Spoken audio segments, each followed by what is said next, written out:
ഈ അമ്മച്ചി എന്താ ATMന്റെ ഉള്ളിലോട്ടൊക്കെ നോക്കുന്നേ? ചിലപ്പോ പൈസ എടുക്കാൻ വന്നതായിരിക്കും. പാവം സഹായിച്ചേക്കാം. എന്താ അമ്മച്ചി പൈസ എടുക്കാൻ വന്നതാണോ? അതെ മോളെ, ഇത് തന്നെയല്ലയോ പൈസ എടുക്കുന്ന സ്ഥലം? അതെ, ഞാൻ പൈസ എടുത്തു തരണോ? മോക്ക് എടുത്തു തരാൻ പറ്റുമോ? പിന്നെന്താ, ഞാൻ എടുത്തു തരാം.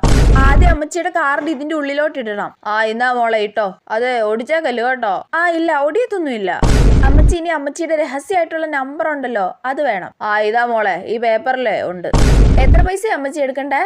5000 എടുക്കും മോളെ. ശരി. ഇപ്പൊ ഓക്കെ അല്ലേ അമ്മച്ചി? നിക്ക് മോളെ, ഞാനൊന്ന് എണ്ണി നോക്കട്ടെ. ഇവർക്ക് എന്താ ATMന് എന്നെ വിശ്വാസം ഇല്ലാത്ത പോലെ എണ്ണി നോക്കുന്നേ?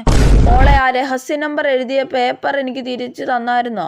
തന്നായിരുന്നു. മോളെ, എനിക്ക് കാർഡ് തിരിച്ചു തന്നായിരുന്നല്ലോ അല്ലേ? തന്നായിരുന്നു. മോക്ക് എന്റെ രഹസ്യ നമ്പർ ഒന്നും ഓർമ്മയില്ലല്ലോ അല്ലേ? ഇല്ല അമ്മച്ചി. അയ്യേ, ഇവരെന്താ ഇങ്ങനെ? ഓർമ്മ ഉണ്ടെങ്കിൽ മറന്നേക്കണം കേട്ടോ മോളെ. ശരി അമ്മച്ചി. ചേടാ, ഇതിപ്പോ എന്നെ ഒരു കള്ളിയായിട്ടാണല്ലോ ഇവര് കാണുന്നേ.